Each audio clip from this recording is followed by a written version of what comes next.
با دو تصمیم تکان دهنده پرزیدنت امام علی رحمان سال 2018 شروع شد. عبدالفتاح غایب و عبدالسلام قربانیان دو چهره به وزن تیم پرزیدنت از منصب ماندند. از این دو نتیجه فعالیت قربانیان به موضوع صحبت ما ربط میگیرد. وزیر است که در دوره فعالیتشان من یگان بار شخصا در نشست‌های مطبوعاتی اون کس را ندیدم. حالا مسئله به خبرنگاران نزدیک یا دور بودن اون نیست. موضوع گفتگو 3 میلیارد و 160 میلیون سامانی است که کرسی او را لرزاند. وزارت مالیه سال گذشته زمان وزیری زمان رهبری سابق وزیر عبدالسلام قربانیان چند مرتبه از طرف رئیس جمهور زیر تنقید گرفته شد در رابطه با دخل و خرج مبلغ‌های بودجتی. 160 میلیون سامانی پول بودجه آوانی وزیری قربانیان به شرکت خصوصی امید 88 قرض داده شد که سری وقت باز نگشت و مالک آن رجب علی عادلایف 24 سال زندان شد. من همین چیزا گفتنی هستم که باید مبلغ قرض الکی ماه دکبر سال 2015 مهلتش تمام شده بود. اگر باید در این امکانیتی برقرار کردن یا در حضوری بدن اگر باید میخواست برقرار کردن دوامی تا سال 2017 تا لحظه که پرونده جمعیت آغاز شد باید برقرار میکرد. تقدیر میلیون ها سامانی هنوز هم معلوم نیست. آخر رایان مسکوبسک را همدانی را پاک زد به تامین تقدیر سوگور خونسک را خوناس رسوند. چون بحثی 4 بانک بحرانی در مجلس نمایندگان جوش میزد، باز هم اسم عبدالسلام قربانیان چون مسئول گرفته میشد. وکیلان میگفتند قربانیان آنها را فریب داد چون با دعوای نجات بانک ها از دولت بیش از 3 میلیارد سامانی مبلغ گرفت و صرف روی پوش کردن کمبودی های خود در وزارت مالیه کرد.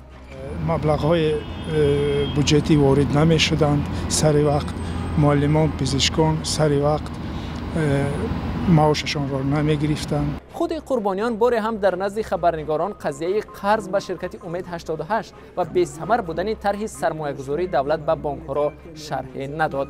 مبلغ هایی که غیر قانونی استفاده برده میشد نهایت خیلی کم کرده شد. بنا بر آنکه دو بانک نظامساز اگروینوست بانک و تاجیک صادرات بانک دچار مشکل شدند، باوری مردم عموما به سیستم بانکی کم شد. طرح قربانیان تاجیک صادرات بانک و اگروینوست بانک را از بحران پرداخت ناپذیری نرهاند. از این رو مردم سرمایه های خود را در بانک ها امانت نمیگذارند. این باعثی به وجود آمدن ریسک های بزرگ در اقتصادیات می شود. سازمان های بین المللی مالی از حکومت خواستند خزینه دولت را برای نجات بانک ها صرف نکند. در تاجیکستان سال 2018 برای عرصه تولیدات نیز چندان باقرار نبود. استحصال دو مواد اصلی صادراتی تاجیکستان، پخته و آلومینیوم، سال جاری کاهش یافت. سال روان در تاجیکستان 366 هزار تن پخته جمع آوری شده است که کمترین در 5 سال اخیر است. کارخانه تولید آلومینیوم تالکو در 10 سال اخیر حجم استحصال را از 419 هزار تن سال 2007 تا به 103 هزار تن در سال 2017 کاهش داده است. وضع مالیوی شرکت‌های دیگری دولتی نیز خوب نبود.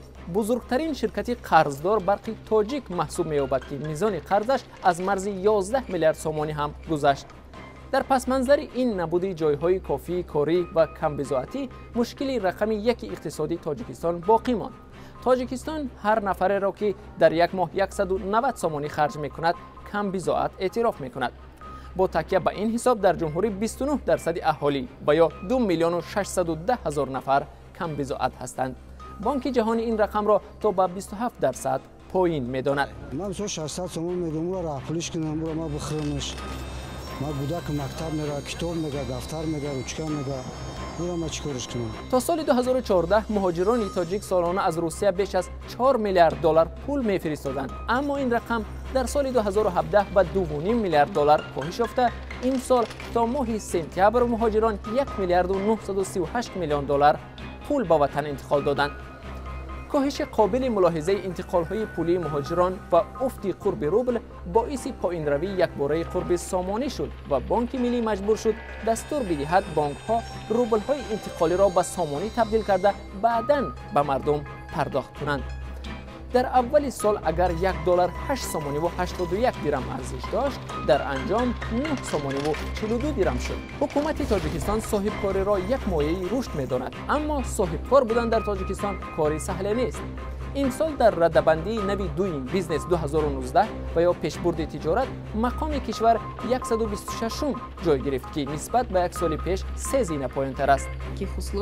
در این شرایط کار خیلی مشکل است، چون که قسم کلان فایده‌مان را ما برای انداز می‌دهیم. نمودهای زیادی انداز است که از 1 قسم درآمدمان را به آن صرف می‌کنیم. در آخر می‌خواهیم یکجا نظر کنیم به نشاندادهای اصلی اقتصادی تاجیکستان که وضع را بهتر بازگو می‌کند. رشد مجموعی محصولات داخلی 7.2%، مجموعی محصولات داخلی بر سر اهالی $801، حجم عمومی مجموعی محصولات داخلی کشور 7 میلیارد و 200 میلیون دلار، کسر یا دفیسیت بودجه 4%، قرب سامانی میانه ماه ایون سال 2018 بانک ملی قرب سامانی را در برابر دلار یک باره 2.6% پایین برد. حجم کردیت های مشکل دار 28%. معاش میانه 1169 سومانی معادل $124 آمریکایی. معاش حداقل 400 سومانی. اندازه نفقه میانه 271 سومانی.